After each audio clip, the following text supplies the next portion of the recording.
SVC Media. Welcome to the iGaming Daily Podcast, analysing the news from the betting and gaming industry all over the globe, supported by Optimove, the #1 CRM marketing solution for the iGaming market. Very few would have put the Philippines on their 2024 bingo card to make big waves in 2024. However, the year has witnessed continuing developments in the Philippines as the Philippine Amusement and Gaming Corporation has made a valiant effort in cracking down on illegal gambling activity since the turn of the year. This includes locking horns with other countries such as China and South Korea in a battle against cross-border gambling. And this will be the focus on today's episode of iGaming Daily, supported by Optimove, where we will look into the intricate relationship between the Philippines, China and offshore gambling industry. And joining me to dive deeper into these developments, examining the implications for both the Philippines and China and what it means for the future of offshore gambling, is CasinoBeats editor Joe Streeter and senior journalist Conor Porter. How are you both doing today? You okay? Doing good, James. Doing good, yeah. Ready to chat about the Philippine gambling market and how it's developing over the past few months since the turn of the year. Yeah, I'm quite interested in this topic, to be honest, because it's a little different to what we've been covering recently on iGaming Daily. It's a shift away from UK politics and football that's going across the globe. Was there football going on? I didn't know. Seems to have been some football going on somewhere. Cup of America, is that it? Yeah. Yeah, definitely. Yeah. Okay. Yeah. Also. I don't think England were doing anything special, so it's fine. And we don't talk about Spain. Joe, you okay? You seem a bit glum. I'm all good. Well, no glumness, mate. I should let the listeners into a little secret that you treated the office to some Greg's Donuts today, so I'm feeling very good, very sprightly, very energised. You can thank the Spanish for that, because I won £60 on the office sweepstake because I had Spain. What a traitor, yeah. Well, we are now because he brought Greg's up, so, so it makes me look good. Yeah, so thank you for that, and I'm full of sugar and raring to go talk about the Philippines. Yeah, just don't have a sugar crash like halfway. We've got a few minutes left of me and then I'm going to need a nap. Okay, so I like to do kind of some fun, interesting things about the topic that we talk about on the podcast. This one is a bit difficult because my kind of knowledge of the Philippines is limited to Manny Pacquiao, and that's about it. So, but I have one interesting fact, and I'm going to ask you two for an interesting fact. Joe's shaking his head now, but I want one. We're all kind of video gamers, aren't we? And I didn't realise this until I Googled it, that in 1981, the Philippines put a ban on video games for 5 years due to parents believing Space Invaders and asteroids were detrimental to youth morale. Wow. So they had 2 weeks to destroy all their video games. And that lasted for 5 years until the 1986 People Power Revolution. A revolution we can all get behind, James, right? If Sir Keir Starmer told me I had 2 weeks to get rid of my video games, I would have a people power revolution. Yeah. There'll be uproar. Well, I was shaking my head because I thought you were going to steal my Pac-Man fact, my Manny Pacquiao fact, and that is that he's the only boxer to win major world titles in 4 separate decades. Which is astonishing, really, when you think about it. From the 1990s through to the 2020s, 4 separate decades. Yeah, if you think about that in any other sporting term, it's quite crazy. I think 8 weights, but 4 decades. Just the longevity of the man is phenomenal. And obviously, a political powerhouse in the Philippines as well. Yeah, really one of my sporting heroes. So, yeah. He's still fighting in some capacity right now, isn't he? No, not anymore. Maybe he does exhibitions or something like that, but his career went on for a long time, but nothing serious anymore. He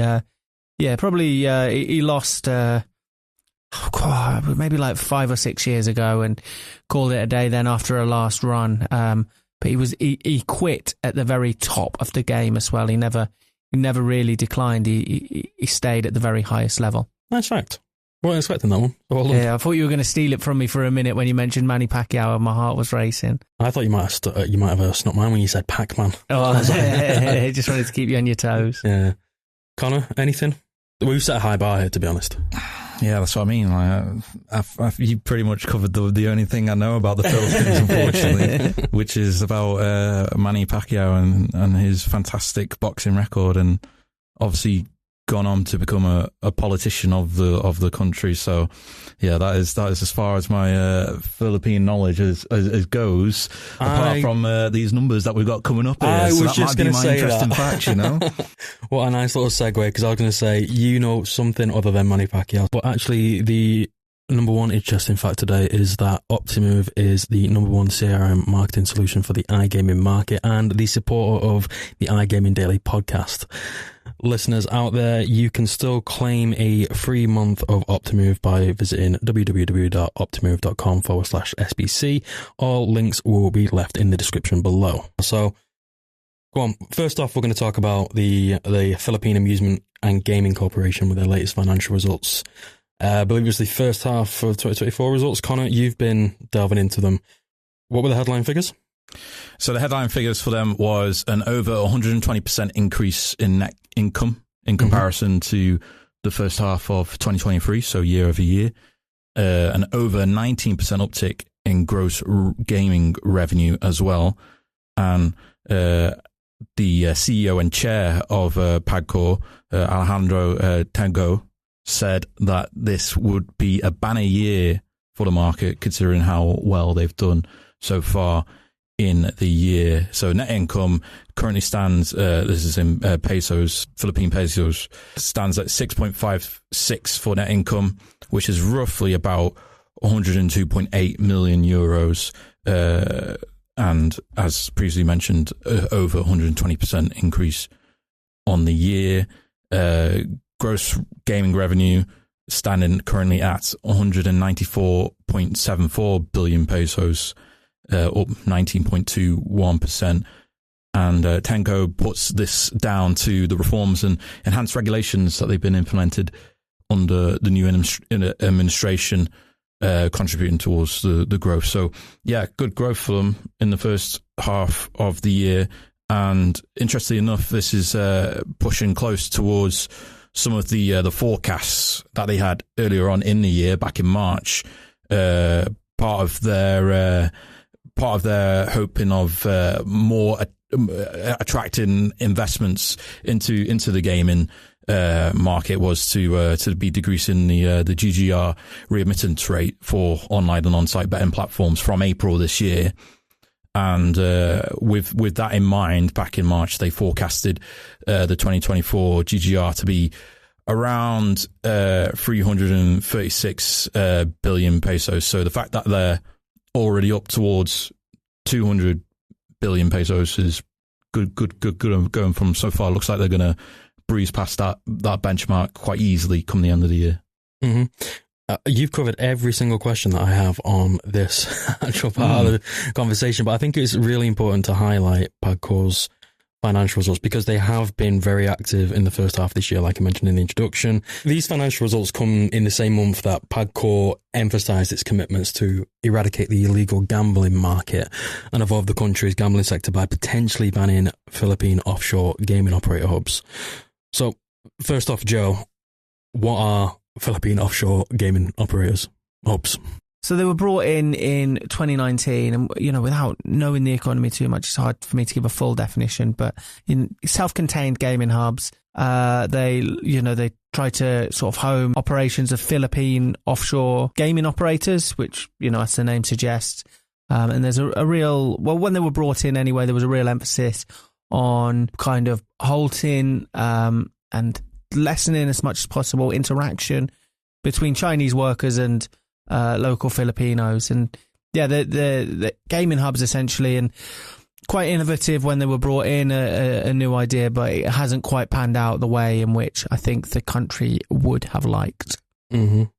So PAGCOR, they've kind of underlined its overall ambition to strengthen safeguards against offshore gambling taking place in the region. Conor, I'll come to you on this one. What measures are Filipino authorities planning to take to eradicate the illegal gambling market? Well, it's just mainly part of PAGCOR's push forward to basically become solely a gambling regulatory agency rather than what it's currently doing at the moment, which is a duality role of being an operator and also being a regulator. So by 2025, so come the turn of the year, they're hoping to be in that role and to begin the privatization of Casino Filipino or the land-based operations throughout early 2025 and into early 2026. So it's part of that, essentially, to make the gambling environment more safer, more regulated across the country, so that players are, safer and better protected when they do go to play online. But Joe, you also did the story on the what they're planning on approaching with the regulatory changes in the forthcoming year. There's more to it than just becoming the gambling regulator, isn't there?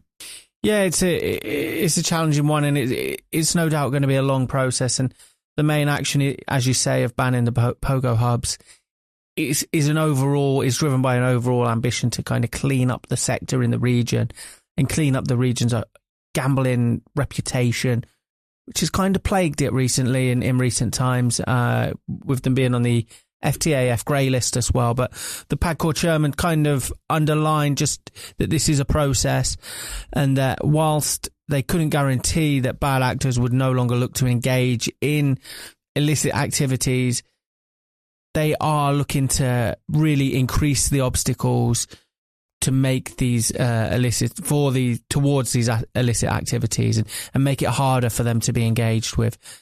And one of the ways they're doing this is increasing the monitoring. They're going to really strengthen the way they monitor the 43 companies that currently hold offshore gaming licenses. And this is the first kind of approach before getting rid of the pogo hubs.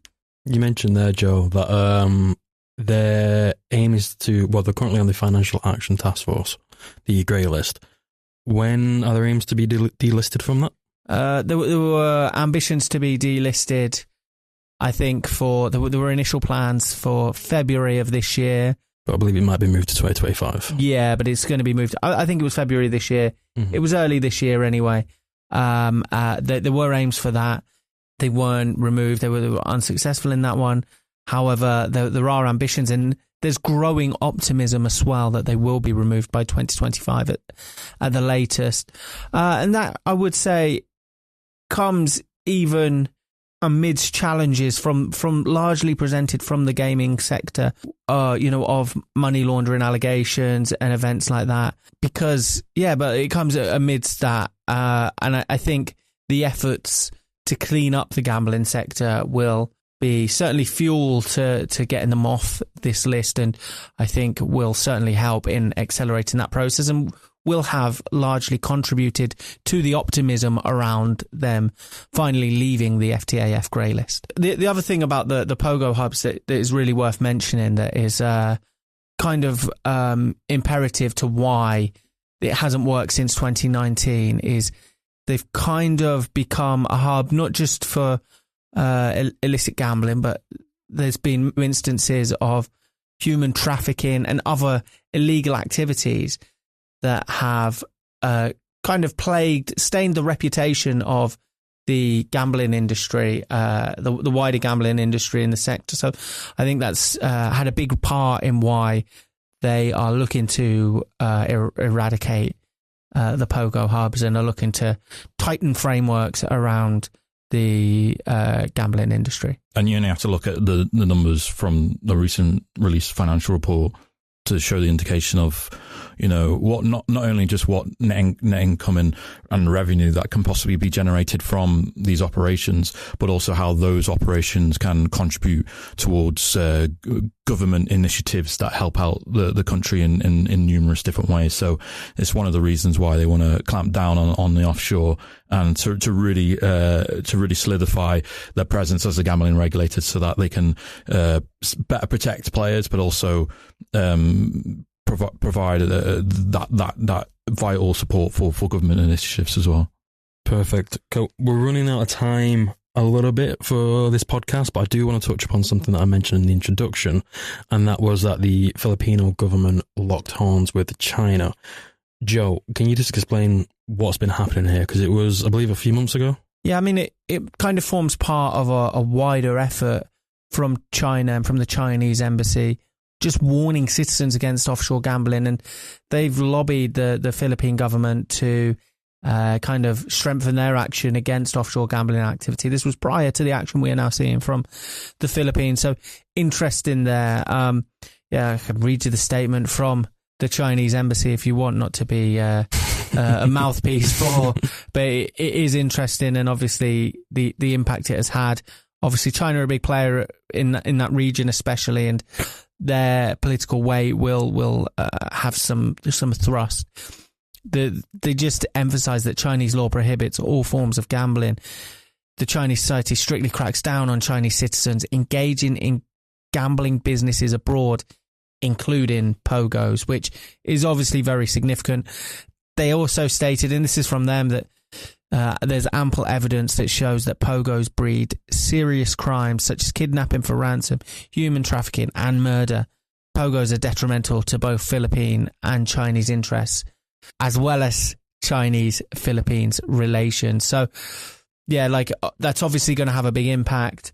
And we've seen I mentioned it was part of kind of a wider approach. China's also strengthened ties on this with South Korea and other nations in the region to really combat offshore gambling of Chinese citizens. It's tough. Obviously, we know restrictions are tight for Chinese citizens. And it obviously would have had an impact. But yeah, it's seemingly to the benefit of the Philippines as well. If they can clean up their gambling act, they've taken the steps that are needed to get off the FTAF grey list. So that is a massively positive thing for the region. And even after this pressure from the Chinese, the future does look bright for the Filipino gambling sector. And I think that's a nice way to end this podcast. There's a lot to digest. This is kind of a 2024 rundown of what's been happening in the Philippines. No doubt there's more to come in the next 6 months or so. And for all the information, keep your eyes on CasinoBeats, where Joe, Connor and Danny Lee will be covering all the latest updates. And keep your ears out for iGaming Daily, because no doubt we will cover this later on, further down the line. But apart from that, I've been James Ross. I've been joined by Joe Streeter and Conor Porter, and this has been iGaming Daily. Thank you. Thank you for listening to today's iGaming Daily podcast, supported by Optimove, the #1 CRM marketing solution for the iGaming market. If you want to find out more about some of the subjects raised today, feel free to explore any of the sites in the SBC News network or check out the latest edition of the SBC Leaders magazine. Happy reading.